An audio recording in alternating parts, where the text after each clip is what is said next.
Medzi skalami Súľovských brál sa ukrýva príbeh, ktorý pripomína, že ani moc a bohatstvo nemajú väčšiu silu než pravda a česť.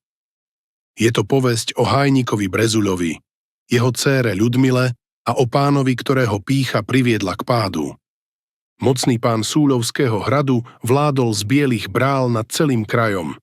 Raz ho počas jazdy na vranom koni zastihla prudká búrka. Hromy trhali oblohu. Útočisko našiel v skromnej chalúbke hajnika Brezuľu.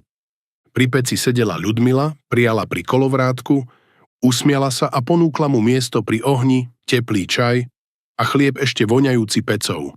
Pán nevedel odtrhnúť oči. A ako sa voláš? Ľudmila. Krásne meno, krásne dievča. Keď sa pán vypytoval ďalej, Brezuľa prehovoril mužským tvrdým hlasom. Moja dcéra sa onedlho vydá za Blažeja a nepatrí do sveta, aký ponúkate vy. Pán sa len uškrnul. Zajtra si prídem po odpoveď a budem prichádzať každý deň. Blažej všetko počul. Čo to má znamenať, vyslovil zroneným hlasom. Ľudmila odsekla chladno, sama sa rozhodnem, za koho pôjdem. Ty si len sedliak. Pán ju navštevoval, nosil darčeky. Ľudmila bola očarená. Blažeja vytlačila z pamäti.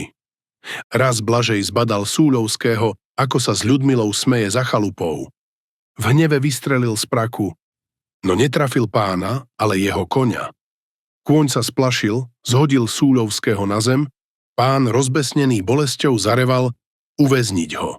Do konca života nevyjde z žalára. Ľudmile prikázal, a ty sa hotuj, u mňa budeš bývať. Na hrade ju však čakalo poníženie. Služobníctvo sa smialo. Ty a hradná pani? Už ich tu bolo, mnoho, a všetky napokon vykopol. A aj Ľudmilu čoskoro vyhodil, dvere sa za ňou zabuchli. O niekoľko mesiacov sa kráľ Matej zatúlal do Brezuľovho lesa. Napadol ho obrovský diviak. V poslednej chvíli ho zachránil Brezuľa. Kráľ povedal, žiadaj, čo chceš. Brezuľa si nežiadal bohatstvo. Namiesto toho prehovoril, želám si len, aby pán Súľovský splnil sľub.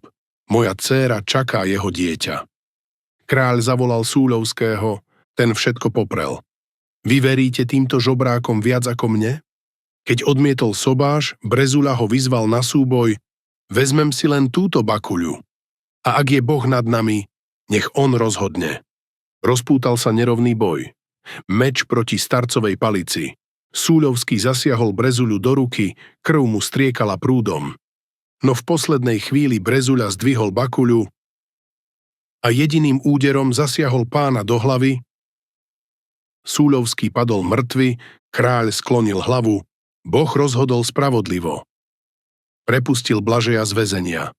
Ten sľúbil, že sa postará o Ľudmilu a jej dieťa. Odvtedy sa Súľovský hrad začal rúcať. Múry praskali, skaly sa zosúvali, ako by sám Boh odvrátil zrak od miesta, kde vládla pýcha, klam a neprávosť.